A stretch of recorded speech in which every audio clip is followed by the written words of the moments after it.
Welcome to my channel Venky vlogs.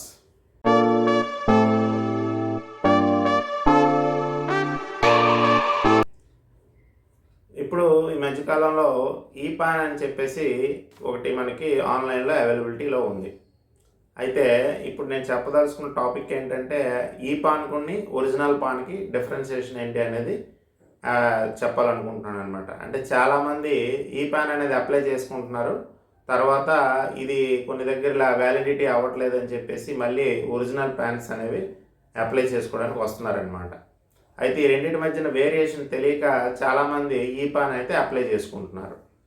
ఈపాన్ అనేది ఎప్పుడు apply చేసుకోవాలి అంటే మరి ఎమర్జెన్సీ ప్యాన్ కోసం అయితే అప్లై చేసుకోవాలని మనకి ఇన్కమ్ ట్యాక్స్ డిపార్ట్మెంట్ వాళ్ళు సజెషన్ అయితే ఇచ్చారు. కానీ ఎమర్జెన్సీ కాకపోయిన వాళ్ళు కూడా ఈ ప్యానే ఒరిజినల్ ప్యాను అనుకొని అప్లై అయితే చేసుకుంటున్నారు.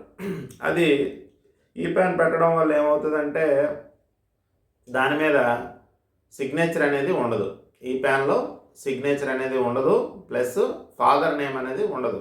యాజ్ పర్ ఆధార్ డేటా ప్రకారం మనకి ఈ ప్యాన్ అనేది జనరేట్ అయిపోతుంది అన్నమాట. యాజ్ పర్ ఆధార్ డేటా అంటే అందులో ఆధార్లో ఎప్పుడుదో పాతకాలం ఉన్నట్టు ఫోటో ఉంటే ఆ ఫోటో వచ్చేస్తుంది, ప్లస్ ఒక ప్యాన్ నెంబరు ప్లస్ మీ పేరు అనేది డిస్ప్లేలో వచ్చేస్తుంది. అది మీకు అక్కడ వరకు సరిపోద్ది, ఇనఫ్. కానీ ఒరిజినల్ పాన్ కార్డులో మనకి ఫ్రెష్ ఫోటోగ్రాఫ్ అనేది ఉండాలి, ఫాదర్ నేమ్ ఉండాలి, తర్వాత సిగ్నేచర్ అనేది ఉండాలి. ఇవన్నీ ఉంటే కానీ మీకు పాన్ కార్డు కొన్ని సందర్భాల్లో వ్యాలిడిటీ అవ్వదు, ఉంటే కానీ అవుతుంది అనమాట, లేకపోతే అవ్వదు. ఈ ప్యాన్లో అవేవి ఉండవు కాబట్టి ప్రాబ్లం అనేది అయిపోతుంది.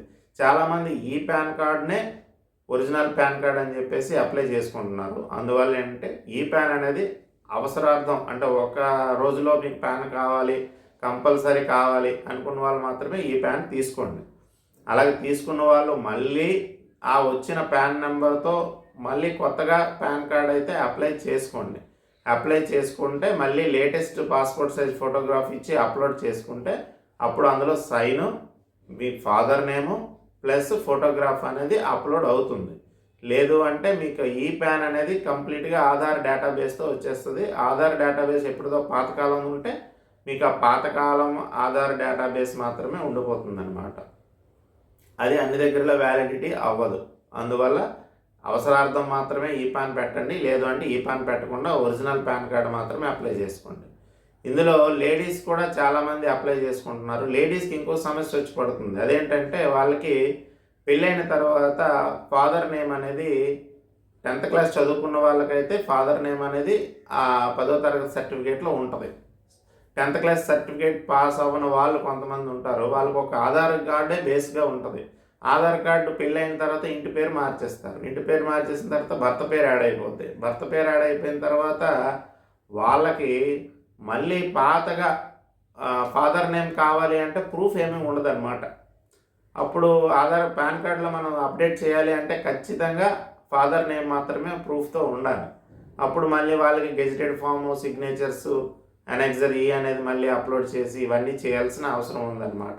అందువల్ల లేడీస్కి ఎస్పెషల్లీ ఈ ప్యాన్ పెట్టకపోవడమే ఉత్తమం. అంటే చదువుకోని లేడీస్కి ప్లస్ ఇంటి పేరు మారని లేడీస్కి, చదువుకొని ఉండి ఇంటి పేరు కూడా మార్చకపోయి, అంటే 10th క్లాస్ ఉన్న వాళ్ళకు కూడా ఇంటి పేరు మార్చేస్తే అది కూడా మళ్ళీ ఆధారు ప్లస్ 10th మ్యాచ్ అవ్వకపోవడం వల్ల అక్కడ పాన్ కార్డు ఇబ్బంది అనేది వచ్చేస్తుంది అనమాట.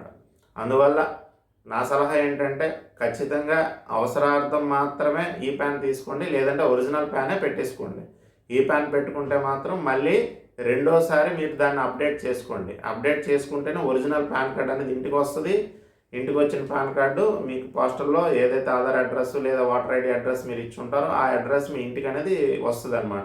ఆ వచ్చిన పాన్ కార్డు మాత్రమే వ్యాలిడిటీ, అది అన్ని దగ్గరలో మీకు చెల్లుతుంది. ఎయిర్పోర్ట్స్లోనూ వాటిల్లోనూ చూపించడానికి ఈ పాన్ కార్డు అన్ని దగ్గర మీకు వ్యాలిడిటీ అవ్వదు. ఈ డిఫరెన్షియేషన్ తెలుసుకోండి. దయచేసి ఈ పాన్ కార్డు అయితే ఎవరు పెట్టుకోకండి. ఎవరైనా అంటే ఎమర్జెన్సీ పర్పస్లో కావాలనుకున్న వాళ్ళు పెట్టుకొని ఈ పాన్ నెంబర్ జనరేట్ అయిన తర్వాత మళ్ళీ ఒరిజినల్ పాన్ ఇమీడియట్గా అప్లై చేసుకోండి అదే నెంబర్తో. లేదు అంటే మీకు పాన్ కార్డ్ అనేది ఈ పాన్ కార్డ్ అనేది అన్ని దగ్గరలో వ్యాలిడిటీ అవ్వదు. ఇది మాత్రం కొంచెం గుర్తుపెట్టుకొని మీరు పాన్ కార్డ్ అయితే అప్లై చేసుకోండి. మీ దగ్గరలో ఉన్న ఇంటర్నెట్ సెంటర్ కానీ, మీ సేవ సెంటర్ కానీ, లేదంటే మీకు చేసుకోగలిగితే ఆన్లైన్ పోర్టల్లో కూడా మీరు చేసుకోవచ్చు.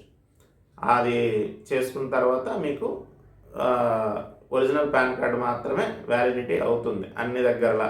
ఈ పాన్ కార్డు అన్ని దగ్గరలో వ్యాలిడిటీ అవ్వదు. Just for pan number verification కోసం మాత్రమే అది మీకు పనిచేస్తుంది తప్పితే అది ఒక వ్యాలిడ్ ఐడి ప్రూఫ్ కింద అయితే మాత్రం ఈ పాన్ కార్డ్ అనేది పని చేయదు.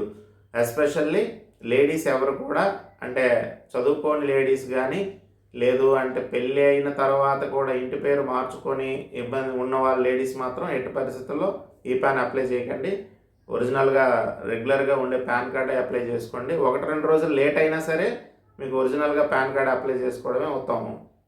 Thank you for watching. ఈ ఇన్ఫర్మేషన్ కావాల్సిన వాళ్ళకి షేర్ చేయండి, కామెంట్ చేయండి, నా వీడియోస్ని లైక్ చేయండి.